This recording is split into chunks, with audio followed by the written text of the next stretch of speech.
Welcome to the course on testing techniques. The agenda for this course is Psychology of Testing, Principles of Testing, Static Testing, Test Case Design Techniques, Levels of Testing, Non-Functional Testing, Agile Testing, and Web and Mobile Testing.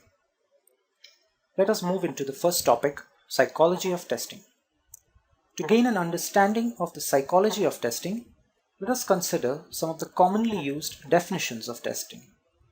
Many people refer to testing as a verification activity, a kind of proof that the program or system is working as expected and that it is ready to be sent to the user.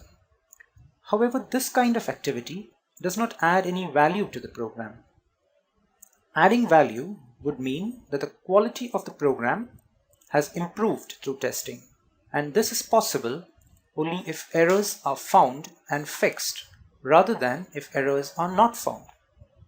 Secondly, proving that the system has no errors is a daunting, if not impossible task, and humans are psychologically inclined to give up or not try as hard if the target is not achievable. That would make the testing activity a cosmetic exercise without adding value to the program. For example, how would you react if you had to run a 100-meter race against Usain Bolt? Probably you wouldn't even try. However, if you had to run against your co-workers, you would give it your best shot, isn't it? Testing is much the same. It would be much easier if the aim of testing was to actually find errors. A tester could hope to find at least a handful of errors and get closer to the target. Setting a target which is challenging but achievable will encourage the tester to test better. Another problem with proving that the system is doing what it is expected to do is that this still does not guarantee that the system does not do what it is not supposed to do. For example, consider a billing program that gives a discount to the customer if the bill exceeds $100. The program would be perfectly correct in giving a discount to anyone billing more than $100. That is, it would be doing what it is expected to do. But would it be right in giving a discount to someone who bills less than $100? No, it would be doing something which it is not supposed to do. Thus, testing cannot be limited to verifying that the program performs as expected. Now, let us look at the correct definition of testing. Testing is the process of executing a program with the explicit intent of finding errors. This is more than just a change in semantics compared to the previous definitions. The first major distinction is that of the goal. Since humans are psychologically tuned to be goal-oriented, setting a goal to find errors encourages the tester to strive to achieve that goal. On the other hand, setting a goal that the program has no errors encourages the tester to show that it works properly by subconsciously choosing test cases and test data that will make it work. Another implication of this definition is that testing is a destructive process, which is why most people find it difficult.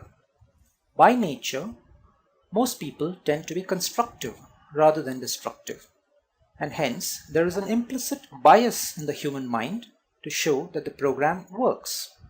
In order to find errors, the mind has to be consciously programmed to be destructive. A natural corollary of this definition would be the question of when is a test considered successful.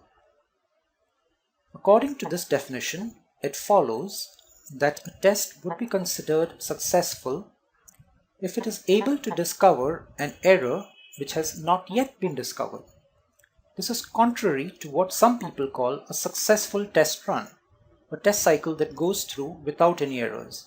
Such a test run would be considered a failure as per this definition, as it has not added any value to the program. This can be compared to a blood test being considered successful only when it is able to diagnose the patient's illness. We now move to the next topic, principles of testing.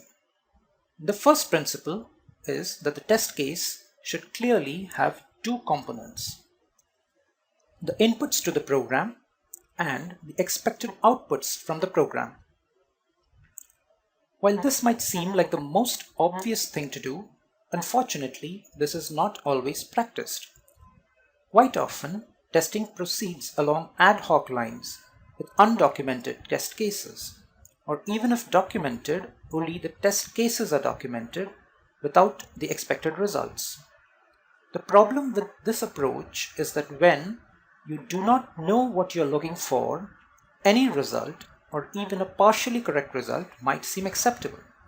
Consider, for example, an accounting program, which is expected to round off results to 2 decimal places.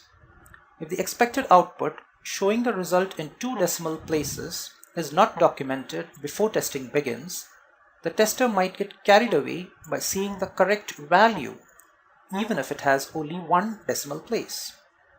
This has partly to do with the human psychology discussed in earlier sections, where humans are intuitively inclined to make things work rather than break things.